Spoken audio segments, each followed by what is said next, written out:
Hello everyone, this is Boricua Binks and welcome back to Let's Play Lake of Voices. In the last episode, we got an ending. I was hoping it was the Lou ending, but it wasn't. And then I went back to the beginning and we were pretty much establishing ourselves on a Margret route. But we still saved Lou, so it's kind of a Margret slash Lou route right now. And unfortunately, we lost Bemole. That was really sad. So now we have reached the middle island, and I guess during bonding time, I have to choose who I'm going to hang out with, either Margret or Lou. I don't know. I gotta follow the walkthrough. All right, let's continue on. Okay, so let's skip. Beside me, Margret and Lou are still fast asleep. Oh, okay, because Margret's here, it's going to be different. The guide, however, is nowhere to be seen. Creeping silence. We've seen this before. Memories of last night. Margret accidentally knocks Lou as she gets up, awakening him as well. Is this OT3 establishment time? I'll be okay with that. I mean, I'll be sad because, we love Bebele and Margaret's relationship is really cute. But, alright. Hello. Hello to you. Margret greets me as she rubs her eyes. It seems to be due to trouble adjusting to not having her glasses rather than grogginess. Girl, I feel you. I'd be blind as hell. Behind her, Lou remains on the ground. We should eat something soon. I don't trust what is on this island, so I'll have to split my supplies with Lou. I admit, for a trip of this length, I could only manage to carry the minimum, so I don't have much to share. However, you shouldn't be the only one who gives something up. Oh, you're so sweet, Margret. You're so sweet. I love you. I missed you. Don't worry about me. I'm fine. I'm not hungry. Lou's back is turned against us. He still hasn't gotten up out of the dirt. I don't see myself bonding much with him at this rate, but we'll see. You won't make it very far if you don't have something to eat. He's being a difficult child yet again. Lou, you need to stop this, okay? Get your act together, boy. Lou buries his head deeper into his knees as he curls into a tighter ball. No thanks. I wonder when the last time he ate even was. Considering where we found him, he could have been out over Sinlos for more than a day. Yet, he has nothing with him. I'm concerned about that as well. But I know it can be difficult to force yourself to eat after something traumatic, and I'm afraid I'm not very skilled at encouraging others. There's a stinging sensation inside of me. That was not something I ever needed to do because he was there. Margret and I both frown. A distinct rustling of the leaves around catches my attention. The guide appears, emerging from the thicket. Margret seems to be a little uncomfortable at his return. Lou doesn't notice. The guide nears us and begins to speak. The Nixie will not tread on land in daylight. However, being near the shoreline is still dangerous. If you leave the center of the island, remain cautious. Before the sun sets, I will be in this area. It would be wise to meet me here before nightfall. And just what needs to be done over in those woods that cannot be done in the brush here with the rest of us? Ooh, girl, you feisty. Despite Margaret's pointed question, the guide considers his piece here finished. He turns around and returns to the forested area from which he came. Beside me, Margret releases a sigh. Are you all right? No, I'm not. Nothing is all right. It will never get any better. Margret sucks in a breath as she starts to get emotional. Before it can spill out of her, she turns on her heels and walks off in a direction different than the guide's. I don't try to stop her. Lou meekly calls to me. I turn around to face him, though I don't speak. He's standing some distance away. He fidgets and glances over to the side. Before returning his gaze to my eyes, he gestures for me to come closer. I comply. He begins to whisper at me, but he fumbles with his words, and I can't make out anything he says. I look at him inquisitively. Finally, he speaks up enough to be clear. I'm sorry for what happened last night. He speaks quickly as he looks up at me, eyes filled with sorrow. He shifts his focus downwards. You would have been better off without me. Dude, I'm sad right now. I don't need to be pitying you and comforting you, okay? It's not your fault. My words come out hollow and empty. I mean what I say, but cannot find the energy to make it seem convincing, yeah. It was closer to being my fault than anyone else's. I wasn't supposed to be here, and all I did was get in the way. The guide was right about me. I knew from the beginning that it would be like this too. I never should have stayed. Finishing his thought, he sniffles as he turns away. Suddenly, I feel a strong surge of emotions rip through me. Everything is falling apart, and I do not have the power to change this. Quietly, I speak. Am I supposed to say... I have to see Margret. I think last time it was Bemele with us, and I said, Lou, wait, and we bonded. But I don't think I need to do that this time, because we've already been there and done that. Lou continues walking away from me, but I do catch him flinch at this statement. Yeah, he was hoping we would come after him. Okay, I'm choosing Margret over him. Interesting. I assumed that he heard me, though he decided it was best not to acknowledge it. Oh, ouch. He's like, I expected you to come after me and cook for me, but okay, ouch. I look away from him as he retreats. How is this a Lou ending? That's interesting. Okay. Lingering for only a moment, I start following the trail Margret took. Hey, I'm happy with spending time with her, because we haven't gotten her ending, and, you know, it's been a while. I catch up with Margret, and I notice that her eyes are glistening with tears. As I try to move closer, she turns on me sharply. What do you want? Girl, why are you acting out at me? I take a step back and keep my voice low. I was worried. Dang, girl, come on now. Well, there certainly is a lot to be worried about. Well, she's probably just venting. I can tell she does not appreciate my concern, but that's only to be expected.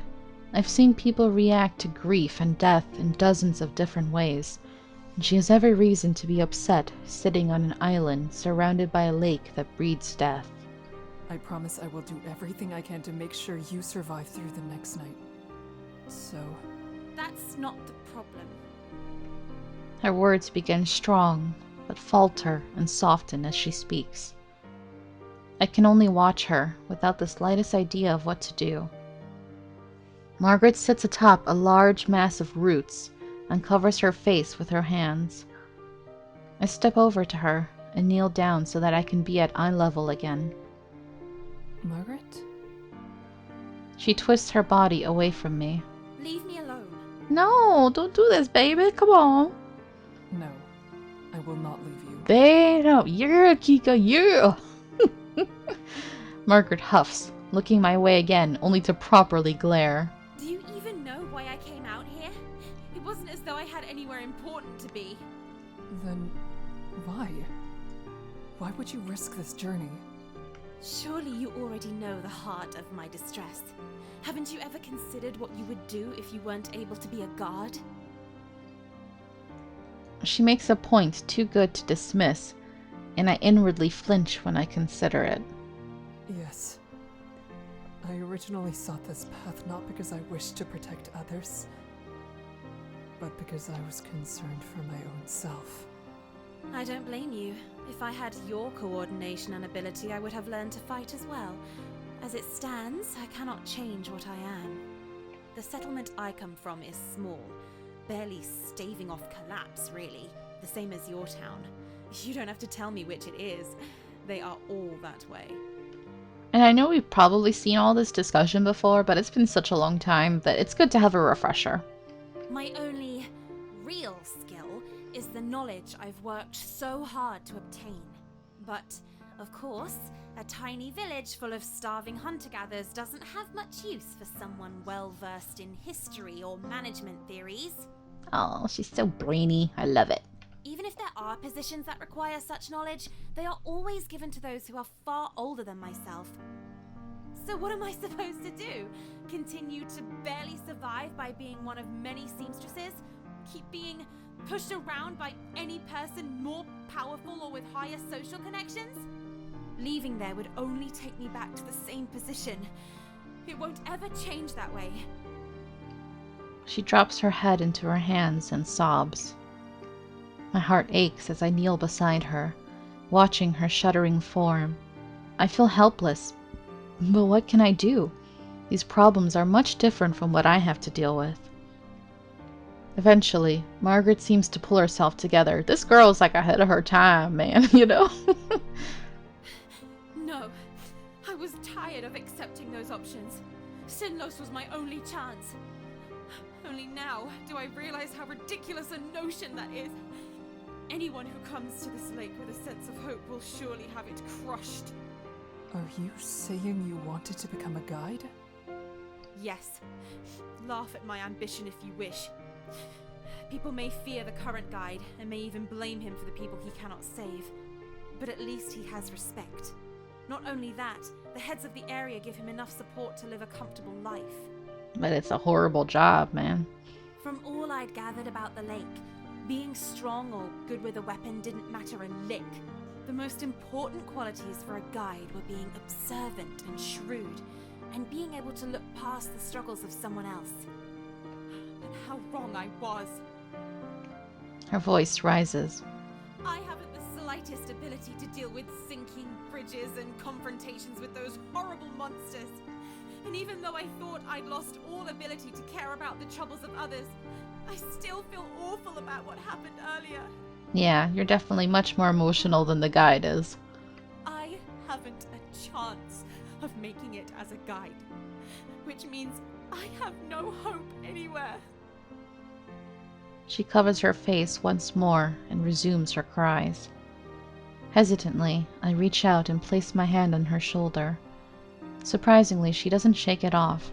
We sit quietly like that for several moments. Yeah, I'm sure back then as a woman, your choices are limited.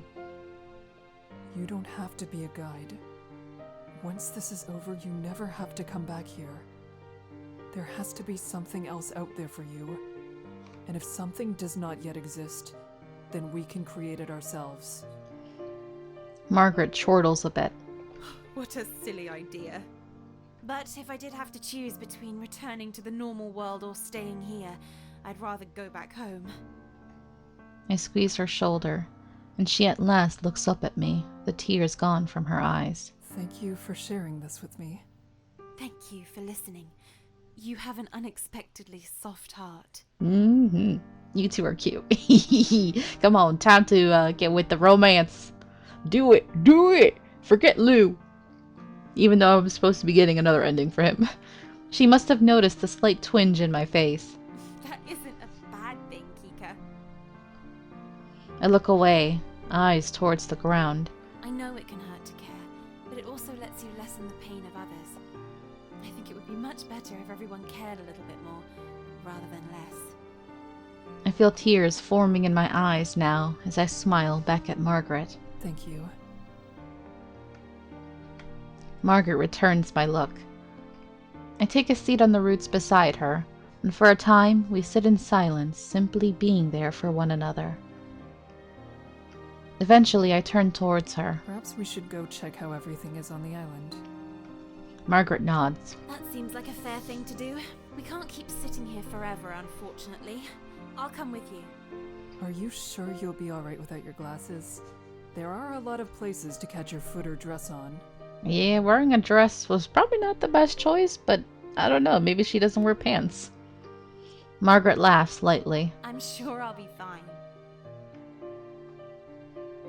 I offer her my arm. Hee hee. She sighs softly and chides me teasingly. Oh, look at that blush. Oh, y'all are so cute. Really? You are too much. Such a gentle woman. She then accepts.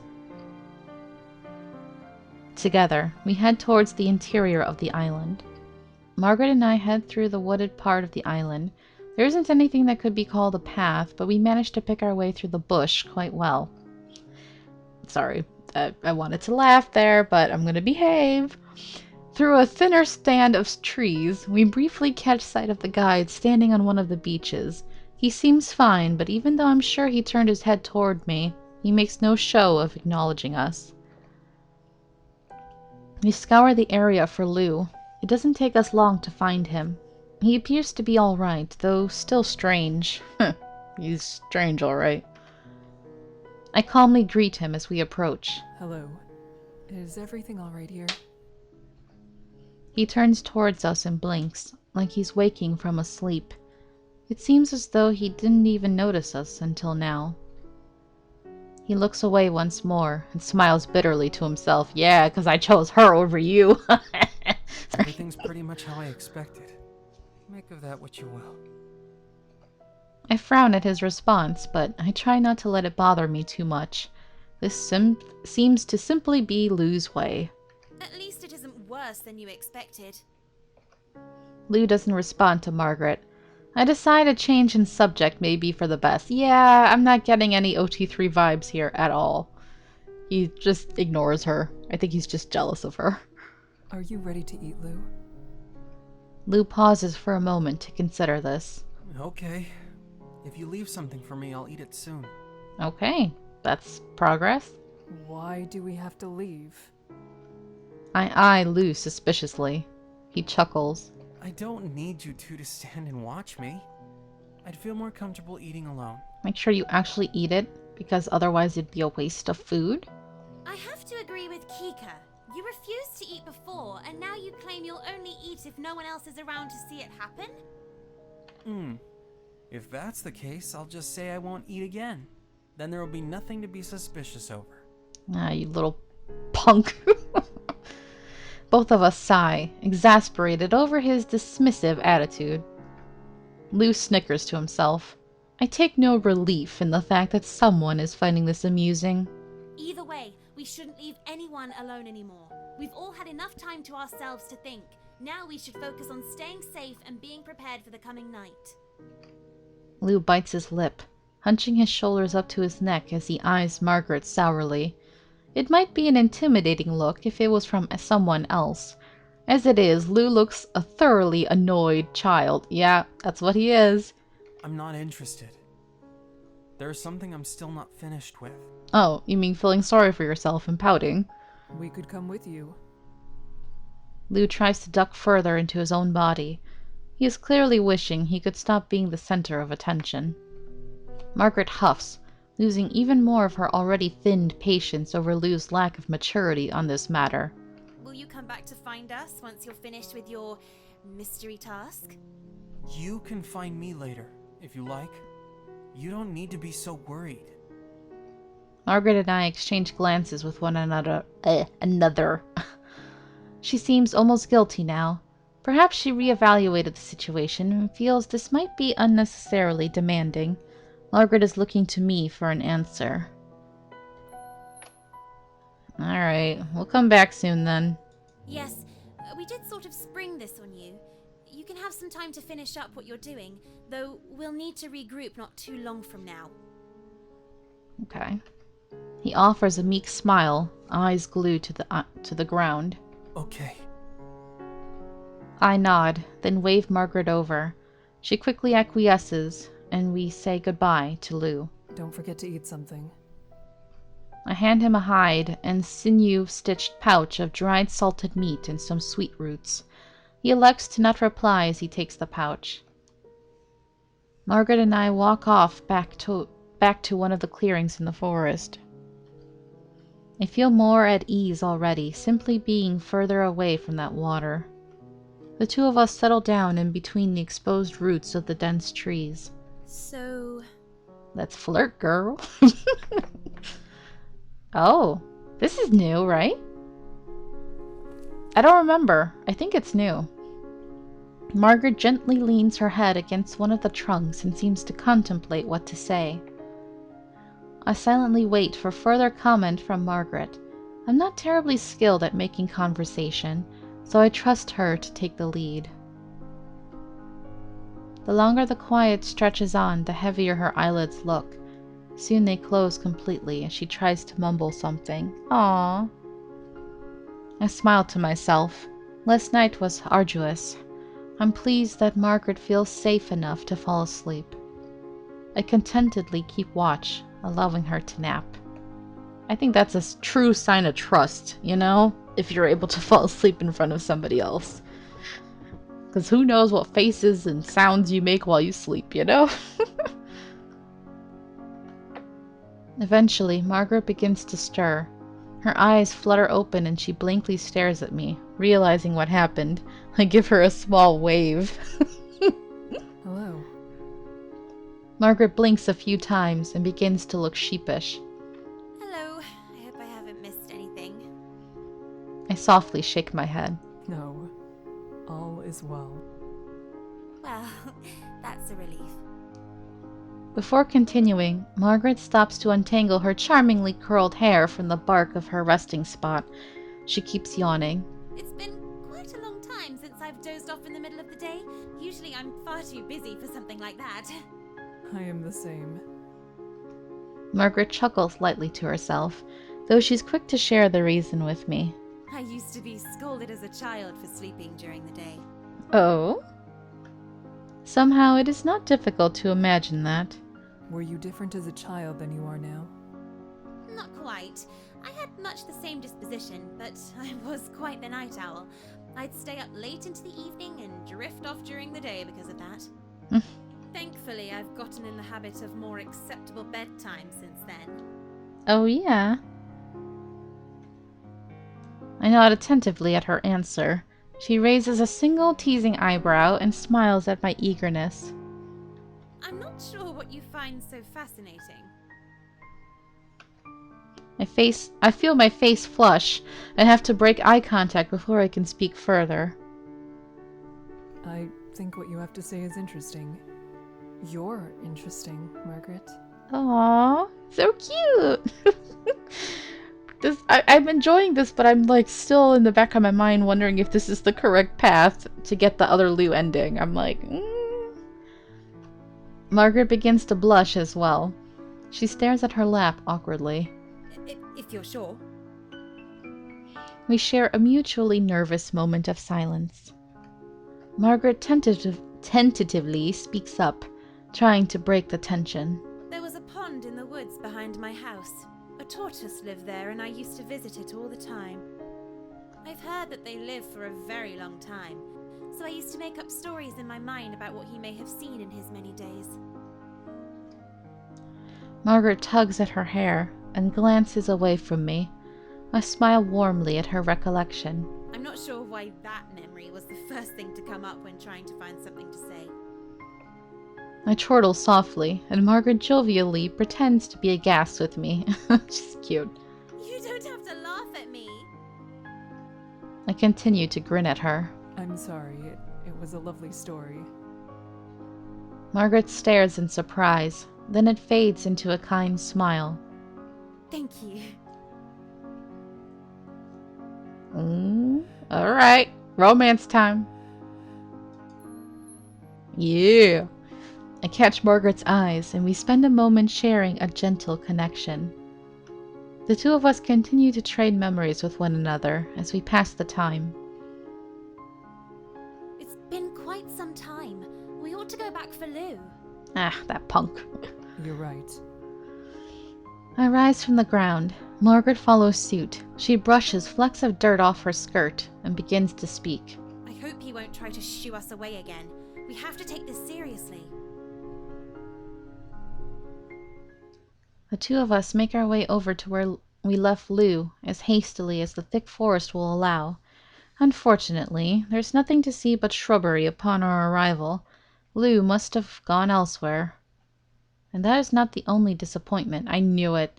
The pouch I gave him rests squarely in the dirt, still puffed up with what is presumably all the food inside. What does he think he's accomplishing by doing this? He has a death wish, y'all. Margaret mutters in annoyance while shaking her head. I scan the area for any signs of Lou, while Margaret bends down to retrieve the pouch. She squints her eyes and holds the object close to her face to examine the contents. It seems like the food is still clean at least.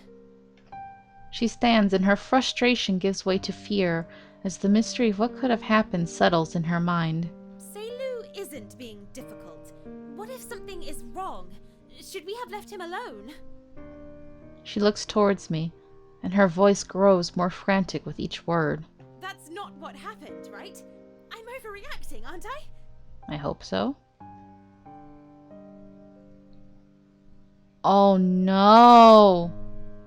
Did he kill himself or something grabbed him? Oh no! Oh shit! I can't say anything. In the distance, I can see it. Among white fog and black water, a flicker of color drifts. A green scarf. Bruh, you seriously just killed yourself after everything? What the hell? Margaret shouts beside me. She must have noticed as well. Margaret grasps my arm numbingly tight. Well, this is the first time something has happened during the middle section like this. What are we supposed to do? Lou can't be out there. He must have dropped his scarf with the food and it blew away. Maybe, but I doubt it. I place my hand on hers and grip it firmly. We need to search the forest. We can't go anywhere near the shore. Yeah. Margaret nods adamantly, fingers trembling. Lou? Where are you? I look to the forest and tug Margaret to lead her. We make our way to the tree line. There's rustling.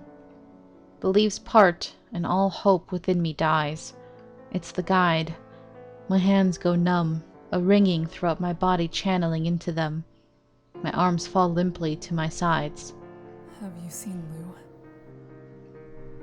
So, you noticed? He's missing. No. You know exactly where he is. He's gone. What the hell? Margaret covers her mouth with her hands. Her voice dies to a whisper. Lou, what the hell? Why you always die, bro? No. I'm utterly speechless. We just saw Lou. He was fine. What if we had stayed with him, though? Oh, man. I mean, I wouldn't have bonded with Margaret, but would he still be alive? How? The word is not a question, but a concise demand. Margaret feels we are owed an answer, and the guide will provide it. In some areas there aren't sandy shores. Instead, the thick forested areas lead right into the waterline. Also, since the water is so dense, oftentimes debris settles on top. It can cover what's beneath completely, making it look as though it's still part of the shore when it actually isn't. Oh? Those are only a few ways someone could get too close for safety. Oh. And why couldn't you have mentioned any of those little details? So they grabbed him, so he didn't kill himself? He doesn't reply. Well? Oh. Margaret continues digging in deeper and deeper, pushing for a reason for this. Knowing why won't make it better, but I feel that she hopes it will. If you were aware of all that and kept it to yourself, then that means all of this is your fault. You might as well have pushed Lou into the lake with your own two hands. The guide looks absolutely furious over the accusation. Oh snap. And just how do you know it was an accident? No one heard any signs of struggle. Lou wouldn't have killed himself. I don't know about that, but, well... The guide glares at the both of us and mutely snarls. You didn't know that man.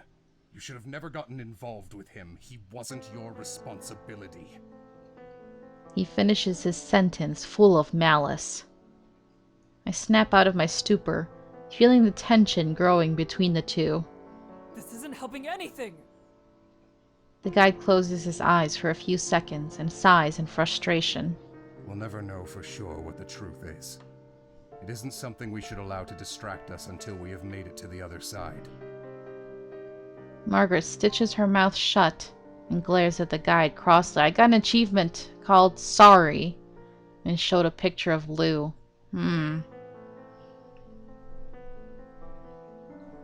That's why I thought this was a Lou ending, because this guide shows me a picture.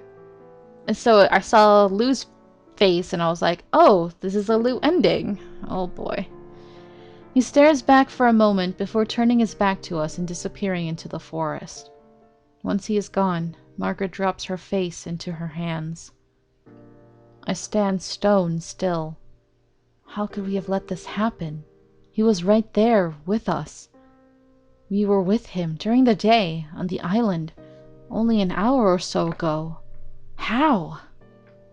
Margaret turns her gaze, now hardened and running with grief, towards me. If that's how that guide is going to be, then maybe I should still become one. What? I startle at the recklessness of her words. I understand that you can't always save everyone, and that difficult decisions must be made. But this isn't right. He could have done so much more, yet he didn't bother for no reason. I gaze at her sorrowfully. I don't want to see someone I care so much about spend their life on this lake, but I know that it's not my place to tell her otherwise. I'm going back to the forest. You should come with me. Yes. That, at least, is a decision I can agree with wholeheartedly. I feel that there aren't many of those left, and it's only getting worse the further and further we get from the lake's other shore. I look back towards the scarf once more. I realize that it's gone. Tears well up in my eyes. I silently continue my walk towards the meeting point. Our thoughts not any more at ease, we arrive where we are meant to meet the guide. The guide is there, waiting, as still and as dark as the trees he's surrounded by. Margaret gazes at him coolly, but doesn't say anything to him. I'm not sure what to say either. As we approach, he finally speaks. It's almost time. And nothing else is said. All three of us wait in a deep, miserable silence until night falls. Night settles like a shroud over the lake. Okay, this is... I don't know if I can skip any of this, because we've never had just Margaret with us. Okay, we've seen this before. Alright. Now he doesn't wait. Margaret and I match his pace. I can feel the air weighing on us, a sensation that slows our steps despite being rested. Something hovers in my mind, the mirrored memory of the beginning of last night's journey. 1 day ago feels like a lifetime passed. Okay, I'm still... At least the bridges didn't delay this time. It's interesting how, depending on the route, sometimes the bridges delay and sometimes they don't. We have to go through this again. Okay, can we skip? Nope. Margaret marches ahead of me so I can't view her face.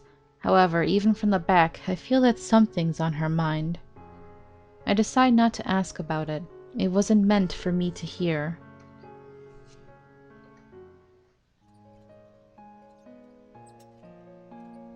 Okay. The prowlers are absent. Judging by Margaret's tenseness, she isn't set at ease by their lack of presence either. Why? This happened when we were with Bembele too, yeah. I whisper the question softly, almost silently, as I scan left and right across the impossibly empty bridges for any sign of movement. I guess they're happy because they got Lou. Yeah. Margaret catches my concern as she slows her walking somewhat. Last time we were like, oh, maybe they're happy because they got to eat Margaret, but this time we're like, oh, well, they got Lou and Bembele.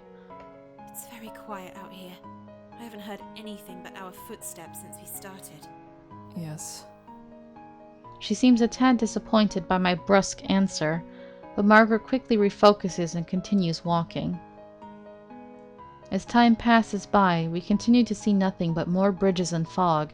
Beside me, Margaret eyes the guide sharply. She begins to question him. How do you know where you're going? Her tone is harsh and clipped. He doesn't answer, prompting her to continue. I heard that it's impossible to create a map of the bridges because they can change. I can understand that since I've seen them sink partway through the night myself. But I'm curious, how exactly are you able to tell that we're going the correct way? That is a good question. I've been waiting for this lore. Because I remember. Remember what exactly? She huffs to herself at the notion. All these bridges look exactly the same. But they aren't the same. He replies immediately this time, addressing Margaret's line of questioning head-on despite having his back to us. How many boards there are, the angle they curve at, the width. There are ways to tell them apart. It isn't the bridges alone either. There are signs in the water and even with the way the air feels. Interesting. As little as there is, everything here can be a marker, as long as one is actually committed to keeping it in mind. I see. Despite wanting to dismiss the guide, she does seem focused enough to be making mental notes on everything he's explained about the maze. She slowly falls into step with me, seemingly satisfied with the partial conversation she had been having with the guide. It is still terribly difficult to navigate this dreadful place without my glasses. Yeah, that's true. You're going to be all right. I firmly reassure her. However, she merely scoffs again. Perhaps not with a leader like him. Her tone grows more annoyed. I wonder how many people have needlessly died because he was the only person around to show them the way. This one? So fewer than those who have died without him. I'm not sure if that was the right answer for our romance, but that's the right answer for this path, apparently. Margaret raises her eyebrows and her frown tightens. I cannot say with certainty that the guide has always made wise decisions. However, there isn't enough evidence for us to state that he takes his position lightly, or that one would be better off without him. She pauses for a moment, entertaining the viewpoint. Perhaps. I still think that things could be far better. Finishing that thought, she resumes her normal pace again. I feel like our romance is doomed now. That's why this is not a Margret ending, per se. She seems very determined to just become another guide, and our connection feels a little strained now because of Lou's death. Thanks a lot, Lou. Our progress continues steadily, and we still encounter no significant difficulties. Margret has drifted further away from me and closer to the guide. Yep. He turns his head slightly to address her. You're following too closely. Expect her to step back and nothing to come from this. However, instead, Margret dismissively snipes back. I'm not at all within an arm's reach of you. The guide abruptly stops walking, and Margret accidentally ends up getting even closer to him. You're close enough. Stay further behind. He's far firmer in his demand this time around, highlighting how clearly the point was made. Margret regards the guide defiantly and stands her ground. He narrows his eyes at the turn of events. Uh-oh. If you're not happy with how I lead, then continue on by yourself. I start to feel concern creep in. The lack of trust between them has grown dangerously high, and with the way they're speaking, I fear that it could escalate further. We should remain as a single group. Margret ignores me completely, while remaining unfazed by the guide directly addressing the concerns she had voiced. It's rather hard to respect a leader who eavesdrops on conversations. Oof. This is getting really nasty, just like with him and Bemele. Oof. Why is my loved one always fighting with the guide? His jaw clenches as she tests his patience. Either you are to lead yourself, or you will follow my path. Those are your choices. Say which one it will be. Oh, so both options are to die then. Ooh, Margaret, no, stop! That biting comment makes me wince. As I feared, this situation is spiraling further down, and any words to stop its descent cannot be found in my racing thoughts. If you enter these bridges, all you should expect is death. That is no secret. The guide continues, annoyance leaking into his voice. You think that the results would have been different if only I had said more or did something differently, but that is not true. The conclusion would be exactly the same.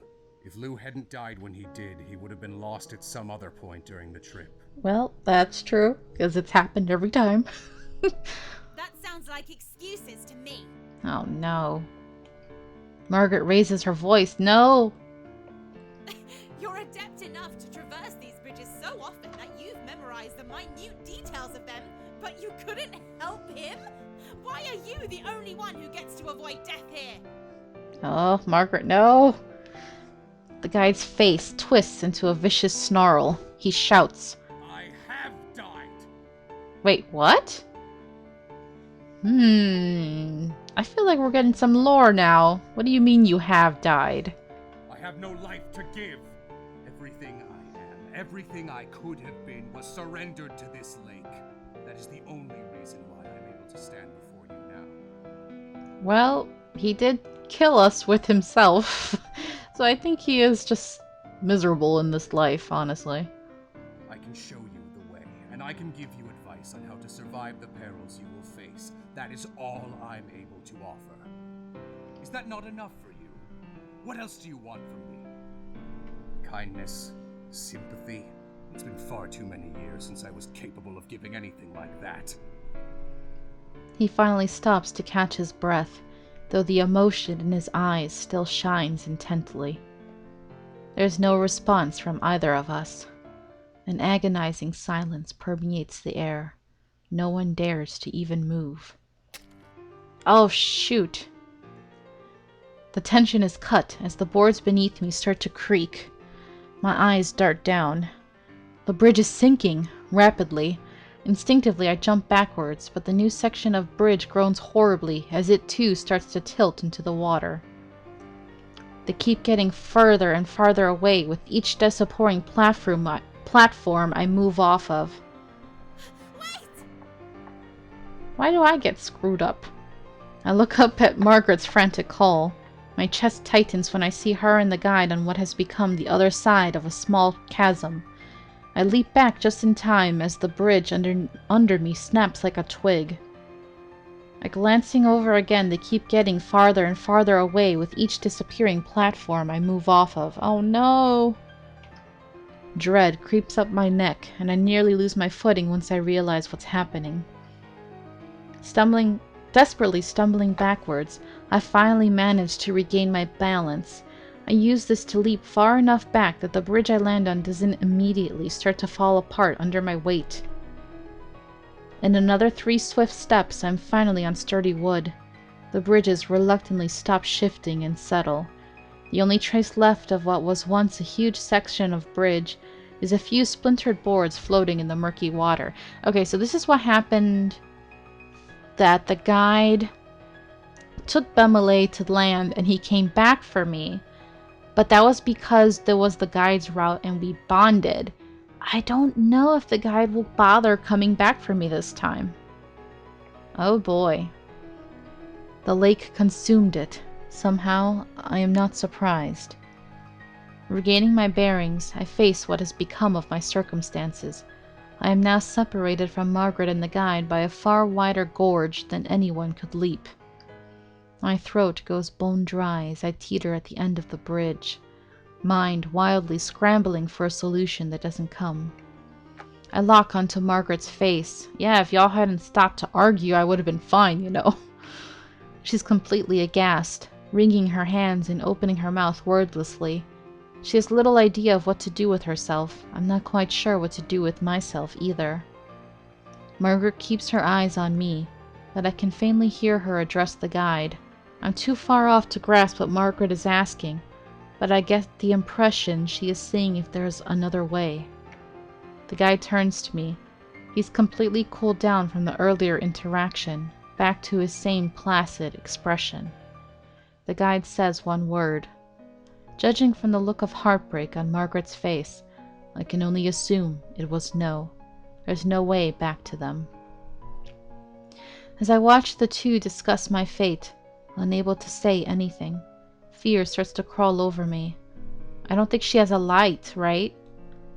My arms run cool to cold to freezing. It's not long before the rest of my body follows. Tears drip down Margaret's face.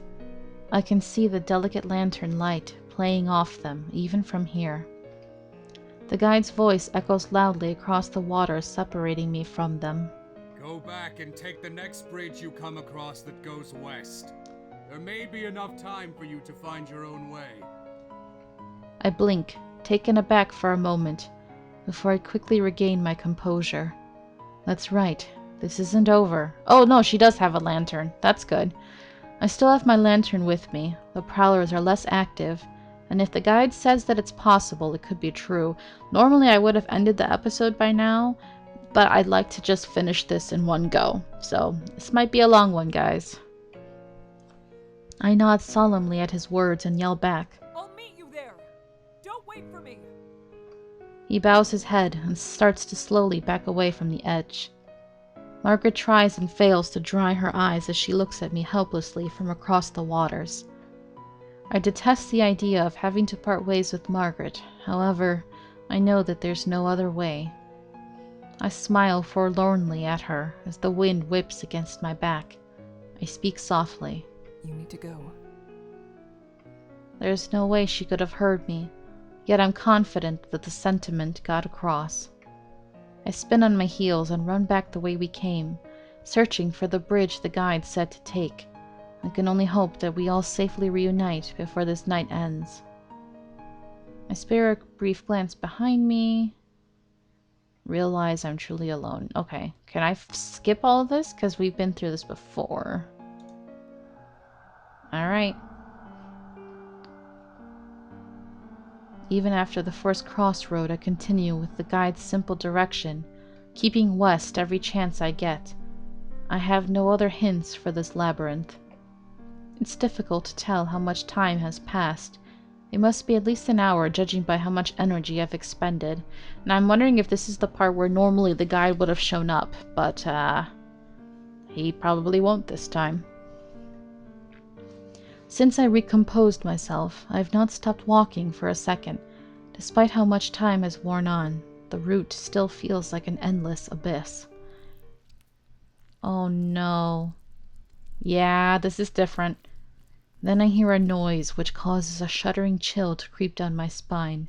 An uneven clicking followed by a squelching sound. It's a prowler. I immediately turn to look behind me. There's nothing. I breathe out, relieved. My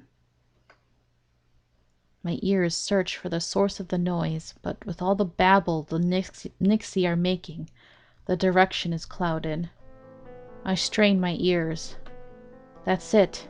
The noise is drifting slowly from one of the connecting paths up ahead. I can faintly tell the noise is drawing nearer. The prowler has not arrived yet, but soon its path will intercept with my own. I will not wait for it to reveal itself, leaving me two options. I can run past the bridge connection to get ahead of it, or I turn back and find a new path to take. Oh no. Turn back, according to the guide.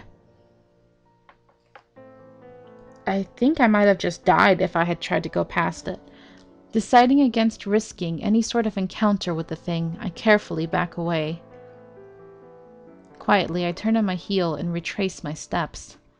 After a short time, I come across a decent enough seeming bridge. With no better option, I take it. Soon, the sounds of the prowler fade, then completely vanish into the night. But now we might not be on the right pathway to the island, so we might be screwed when daylight comes. I breathe a sigh of grateful relief and hope that I don't encounter any more of them going forward. As I walk alone longer still in this purgatory, the worries that had been plaguing my heart become muted. Instead, a new fear grips me, the truth that I am becoming comfortable with the notion that there isn't an end to this. I must stop myself from quietly accepting such a fate. I grip the handle of my lantern tightly and grit my teeth. Various thoughts come in and out of the front of my mind as I fight to remain focused on the path ahead. Memories of my... Oh, I'm learning more about her, okay. Memories of my birth home, my wolf dogs Adelie and Edelina, the others who may still be somewhere out on these bridges. That moment we were separated, the looks on their faces the last time I saw them. While going over it, I asked myself if I should have tried to go back to the island and waited for the guide to return there on another journey. My supplies would have been tight, however, I'm sure I would have been able to stretch them. Why didn't I think of that at the time? I could have recalled the way we went so far and made it back to solid ground. Oh, that probably would have been a better idea, yeah.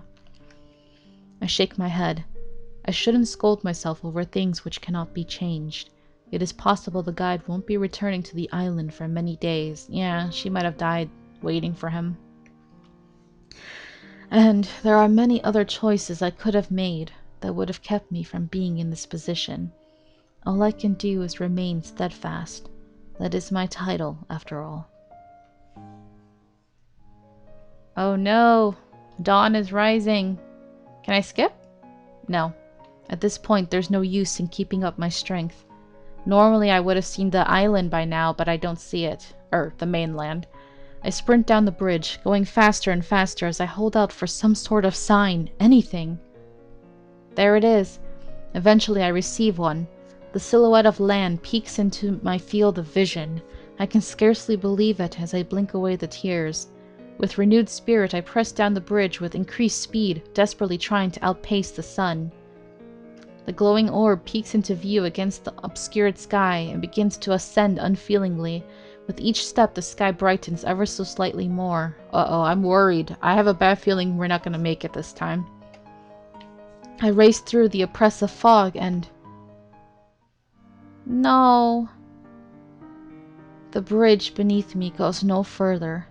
Just a hard drop-off into the lake. Because I went back... I knew this was going to happen. But if I continued further, I think the Nixie would have gotten me. Just a hard drop-off into the lake. It's a dead end. I nearly collapse against the wood, the awful sight knocking the breath right out of me. I can see the shore, clearer than ever, sitting on the horizon, out of reach. My legs wobble again and fully give out beneath me. I hang my head, unable to look ahead at the beautiful sunrise outlining the island. Begrudgingly, my body heavy and lifeless as marble, I stand and turn around the way I came. Deep inside, I know that there is no hope of getting on the correct bridge and reaching the shore before it's too late. But I don't care. I'm going to keep going. After too many drinks, some fellow guards talked about wanting to die fighting. I never thought about it before, because I didn't want to. But now I know what I want to be doing when I die. I want to be going forward. Running against all hope that I will ever be safe again. Running in defiance. Running to find my way back to those who need me. So I do. I sprint as the sky becomes red and the darkness recedes. I cry unreservedly for the first time. At least in this moment, I do not have to fear that the weakness inside me will undo all my efforts. It is already too late. My legs pound against the boards almost as forcefully as my heart beats. I shouldn't be surprised, but I am when the bridges creak and clank together. Oh, this is such a sad dying. I hate it. My tears come faster, but I keep running across the treacherous bridges, even as thin lines of water start to trickle across the sinking boards. Suddenly, I can't run anymore. As if to mock me, the bridge ahead falls away, leaving me at another dead end. I halt, my face as wet as my drenched feet. I stare into the sun, my eyes going bleary and star-crossed from the burning light. I hope the others are not here. I wish that they found the other side, that they are able to have happy, long lives. The bridges sink rapidly now, jolting me into the cold, black lake. I try to tread water, but my armor weighs me down in this dense fluid. Inevitably, my strength is quickly sapped away. I don't sink so much as plummet down into the lake. The desperate fighting burning in my lungs takes a few minutes to subside. Then I slip into unfeeling nothingness. Got an achievement called Distance. Wow. Okay, well, yet again, I don't think I've gotten the the Lou ending that I've been looking for. Oh, man. Okay. No. Okay. I'm not gonna give up until I get it, okay? I'm not gonna give up. So thank you guys so much for watching. Sorry this was a long one, but I wanted to get through to the end. So thank you so much, and I'm hoping the next episode will be the last one that I'll finally find my way to the Lou ending. Alright, until next time, have a nice day. Bye!